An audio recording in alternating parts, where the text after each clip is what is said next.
With roughly 3.5 minutes left on the clock, want to thank the more than 6,000 of you who are watching along with us live. If you haven't already, you could do us a big favor just by hitting the like button beneath the video, allowing some more folks to find their way into this live launch coverage.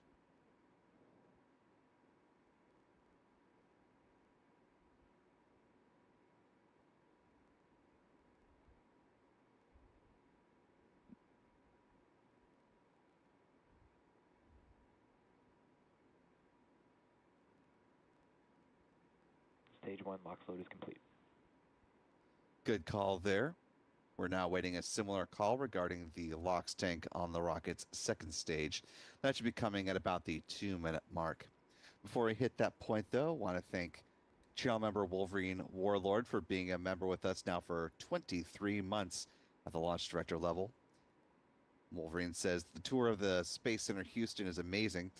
Mission Control VIP tour is epic. You get to go on the floor of the original Mission Control for the Apollo missions and can see the live Mission Control working with the International Space Station, which is very cool.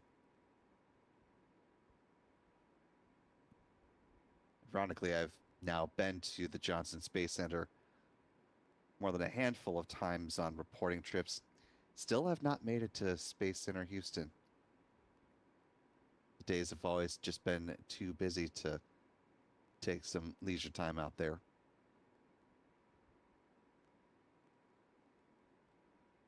But it is on the bucket list.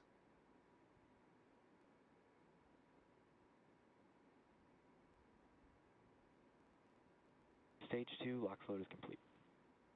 And with that call, the Falcon 9 rocket is now fully loaded with 1 million pounds of propellant. Momentarily, we'll see an extra bit of venting as the ground gas closeouts. You can actually start to see it there Gas billowing launch up. closeouts. And this is SpaceX venting out the remaining liquid oxygen from the feed lines ahead of flight.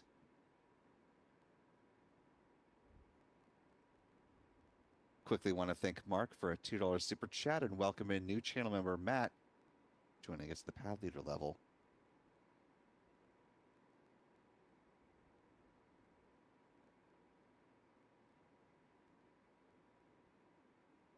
Falcon 9 is in startup.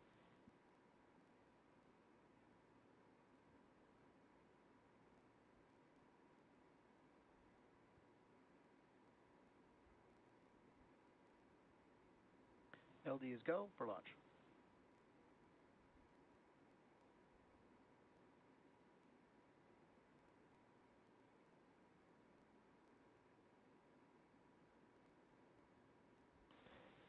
T-minus 30 seconds. With that good go for launch call, we're going to step back on our commentary and listen along with you. We'll be back with you on the other side of liftoff. T-minus 15 seconds. T-minus 10, 9, 8, 7, 6, 5, 4, 3, 2, 1. Ignition. And liftoff. Go SpaceX, go Starlink.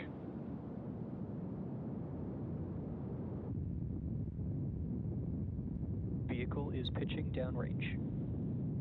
MWD chamber pressures are nominal.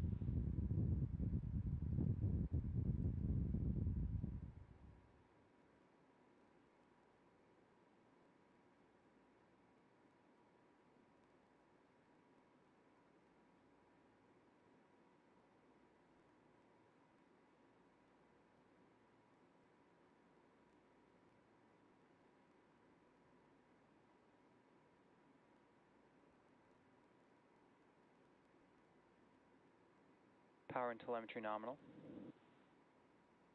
A good ascent to the Falcon 9 rocket so far, coming up on a minute into flight.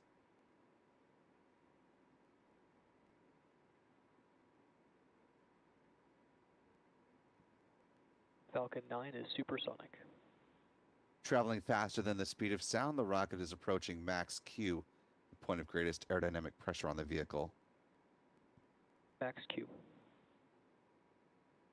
Now through the thickest part of the atmosphere, the Falcon 9 rocket will throttle up on those 9 Merlin engines. Momentarily, we should hear a call out for MVAC chill, the thermal conditioning of the Merlin vacuum engine on the rocket's second stage. MVAC chill has started. There's that good call. We're now approaching a few events in fairly rapid succession. First, we'll see main engine cutoff on the booster, MECO. That'll be followed by stage separation and then the ignition of that Merlin vacuum engine at about T plus 2 minutes and 36 seconds into the flight. The payload fairings currently encapsulating the Starlink satellites will be jettisoned just about at the 3-minute mark.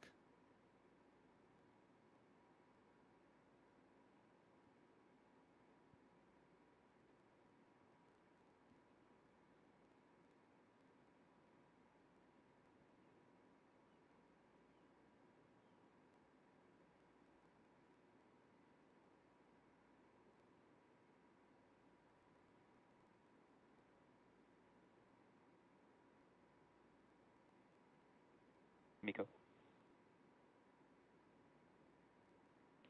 Stage separation confirmed.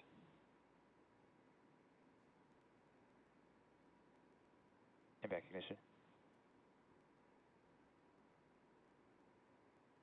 All good callouts, good visuals as well from the onboard cameras. As you see the hypersonic grid fins extending, the payload fairing jettison is coming up next.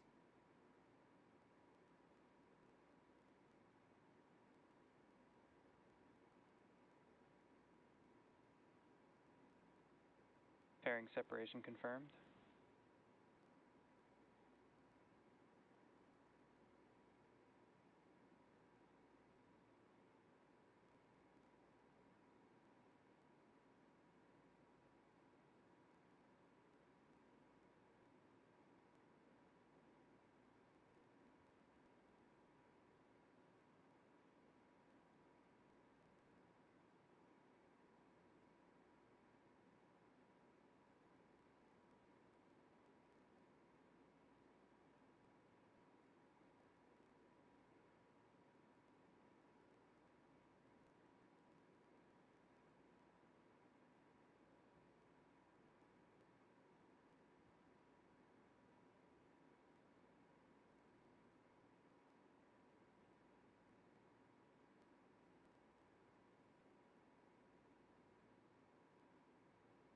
Now a little more than 4 minutes into the flight, all progressing nominally by all accounts.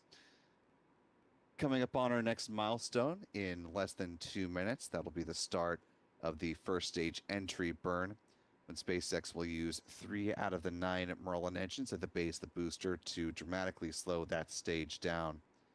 You can already see with the telemetry data on the bottom left-hand corner of your screen, this particular first stage booster starting to make its descent towards the drone ship. Of course, I still love you.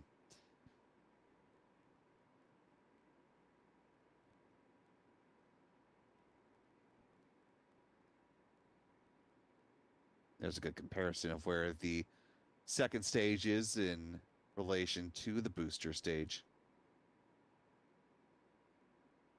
And a future part of that trajectory you can see in the gray arc near the top of the left-hand box on your screen. The entry burn will last less than 30 seconds in duration, and that'll set the stage for the start of the single-engine landing burn about a minute after the entry burn wraps up. Closer to a minute and a half after entry burn, actually.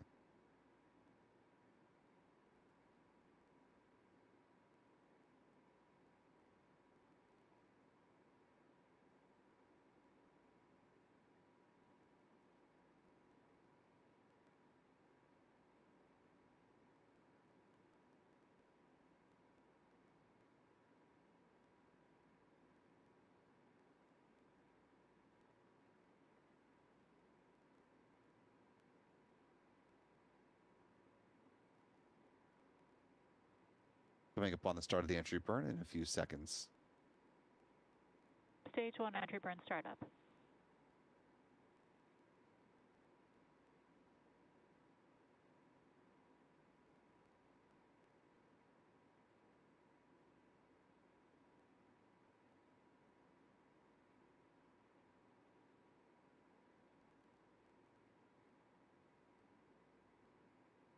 Entry burn shutdown.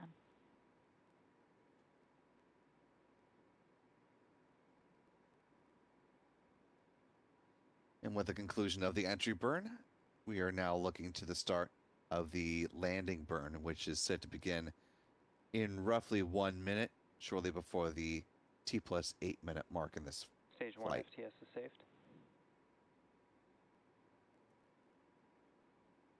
That call, the flight termination system for the booster has been safed. Safety mechanism no longer needed at this stage in the flight.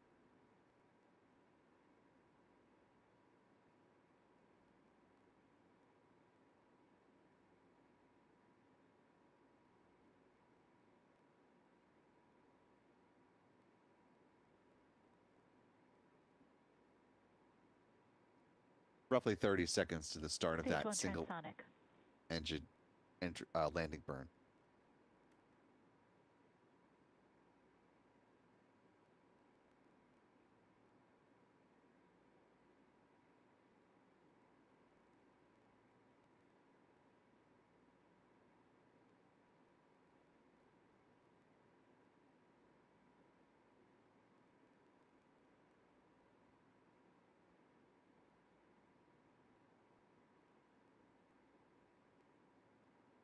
Stage 1 landing burn. Stage 2 is in terminal guidance.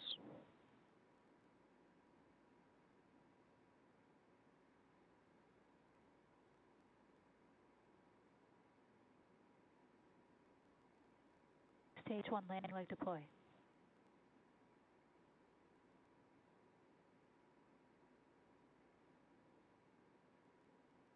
Stage 1 landing confirmed. And a good touchdown of B-1082. This was the 15th flight of this particular booster.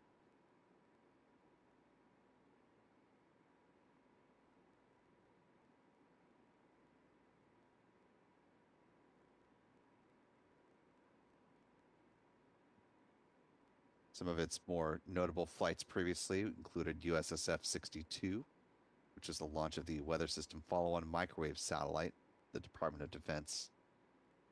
Batch of OneWeb satellites for the OneWeb constellation, and the NROL 145 mission, a series of Starshield satellites that launched back in April of this year.